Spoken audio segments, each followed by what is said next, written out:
On the program this evening, as we begin our debate, has Narendra Modi achieved a genuine makeover? Salman Khurshid, the Union Law Minister, whom we interviewed earlier. We'll be playing out that interview for you shortly. Also joining us live, Rajiv Pratap Rudy, spokesperson of the BJP. Joining us from Ahmedabad tonight, Teesta Setalvad, one of the most prominent activists who's been campaigning for the riot victims of 2002.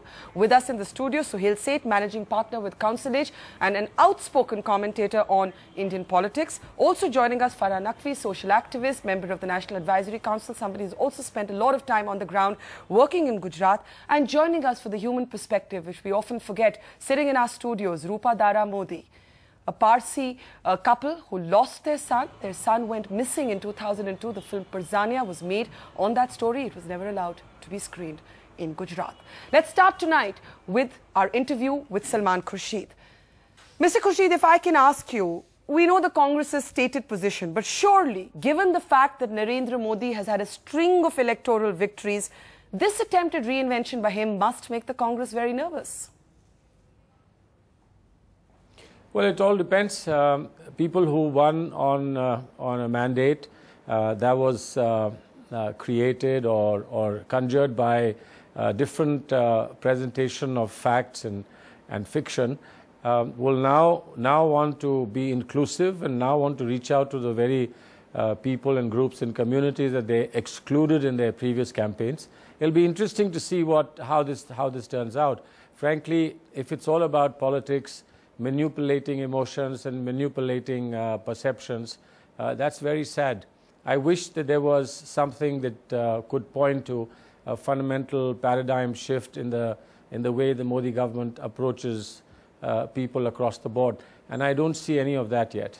However, the Gujarat government, BJP supporters, people who admire Narendra Modi do point to the fact that there hasn't actually been any incident of communal violence in the last decade. You have US think tank reports and all of corporate India lauding the Gujarat government for its efficient governance. Doesn't the Congress have to deal with that fact and concede to it?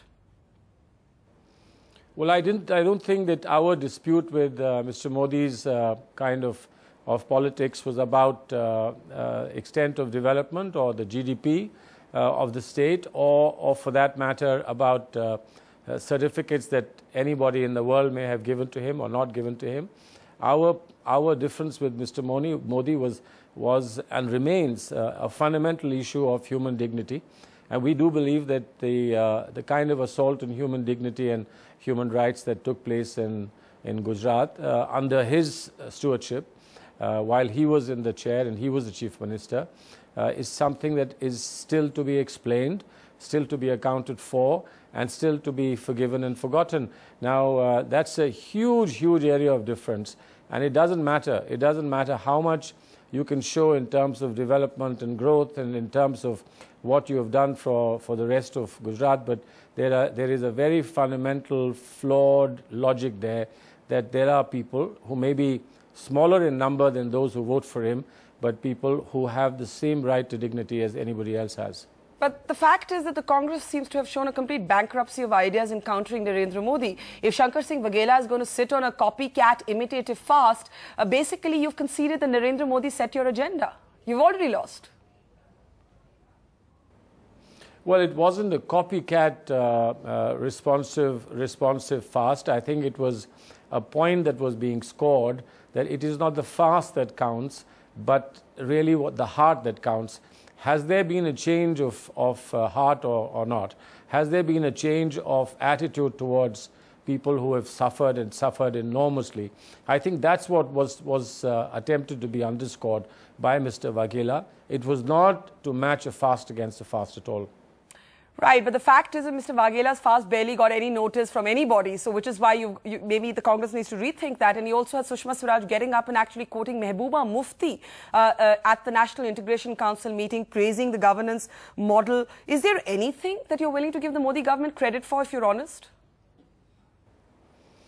Well, if the credit is only about there have been no riots, obviously one will, but one will then have to explain why there have never been riots whenever BJP has been in power in other states. And I don't want to go into that debate right now, but I do want to say that it's important to understand what the Stockholm syndrome was, where the very oppressed begin to praise the people that have oppressed them. Now, this is something that can't be entirely discounted. I think there are very, very serious concerns about justice being done to the victims of what happened at that time. And irrespective of Mr. Modi being made accountable in a particular case or not, I think the overall responsibility does rest on his shoulders. And I think that became very clear when he spoke for the first time of amity, of peace, of reaching out to people, of running down communalism and casteism. Why so late in the day? NDTV's cricket app, Android and iPhone. Fastest scorecard, special analysis, and much more. Download free. ndtv.com/apps.